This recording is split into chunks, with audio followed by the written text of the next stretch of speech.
Back now at 8:20 with two big stars, Emma Stone and Ryan Reynolds. They're lending their voices to the new 3D animated movie, The Croods. Stone plays Eep, a member of the world's first family who defies her overprotective dad by sneaking out of their cave. And that's when she runs into Guy, who warns her the world is about to end.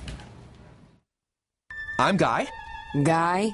And this is Belt, cook, conversationalist, navigator. Also, keeps my pants up. What are pants up? Who are you? Eep. Let me clarify. Eep, the world is ending. What? I'm calling it the end. Dun, dun, dun. We gotta get to high ground. Come with me. I can't. Emma Stone and Ryan Reynolds are here. Good morning to both of you. Good morning. And your cutouts. Have you ever had cutouts before?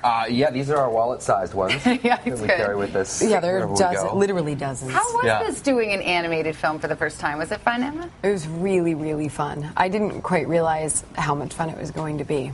Do you record your voices in isolation, or do you work together? We did once. We worked Yeah. together. Yeah, but typically you're alone because everybody's in different countries. You know, Emma's often in Paraguay. Yeah. I was in New pretty much York. always. I mean, so you can't really be together. But yeah, you feel the chemistry though because you're hearing what everyone else laid down 3 days before, 4 days before. It's fun. Well, in case it wasn't obvious, this takes place in the Stone Age. And Ryan, do you feel like you had a lot of caveman qualities to just bring to the role? Yeah, I mean, I always think the world's ending, so I got that in common with my character. You know, he puts a nice positive spin on nihilism, though, which I like, and his belt, gives it the appropriate score as well. So I can't say that I'm like a rough and tumble guy like that. The last time I went camping was probably 10th grade, but yeah, I feel like I sort of lived vicariously through Guy in this. And Emma, you play this teenage daughter in a backwards family. It's the first family, so of course it's backwards. But Yeah. your father doesn't really see beyond this cave, right? He does not see beyond the cave. He's pretty used to living in one place and living in the dark. So they're, becoming nomads, which we can all relate to. And along comes this guy who shows you a whole new world of pants and things like that. Yes. Yeah. Pants fire. Exactly. Shoes. Pants fire. It's like my first date. Now, I have to ask you, Ryan, did you have any input into what your character would look like? Because if we show him here, Guy, it seems like he's wearing a prehistoric scrunchie. Is that yeah. right?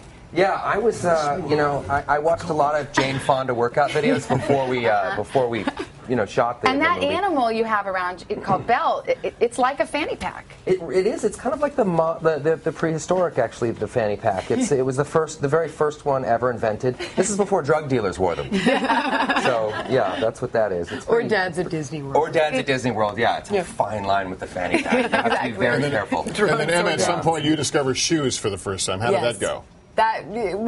Eve is very excited to discover shoes.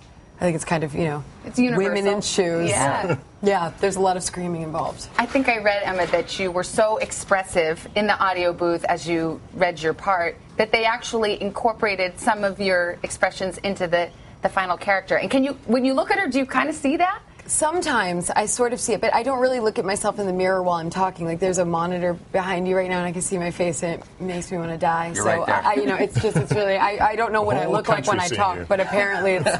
Thanks for reminding me. No, of that. It's not just doing animated films, it seems like it's a rite of passage for actors now. I mean, is it a little scary doing that, relying solely on your voice, and especially a character that there's no one to model? The first daughter. I think it's great. I mean, what other kind of showbiz job do you get to roll out of bed in a muumuu and a scrunchie and no jump makeup? into a booth and if just you're have Mimi fun? on the Drew Carey show. Oh, that's true. Yeah, yes, you get to roll right out of bed, full clown makeup. Yeah. No, I love the process of it. I love that you could do it anywhere. I love that they take a long time with the story and make sure that it's just singing on every level. And it was amazing experience. Yeah. Were you surprised when you saw the final product? Did you find it more heartwarming than you thought it would be? Well, it's just because you are, like Ryan was saying, you're all recording separately for 2.5 years, and then finally the whole thing comes together. And so it's completely surprising just to hear your voice layered with other voices after all of that. You've kind of been acting in a vacuum for 2.5 years, so it was really. And you expect to see something amazing, but I mean, the whatever they did with this film, it's mind-boggling. I mean, the visuals just jump right out. It's incredible. Well, Emma Stone and Ryan Reynolds, thank you so much. The scrunchie works for you, Ryan. I say keep it. The Croods opens March 26th.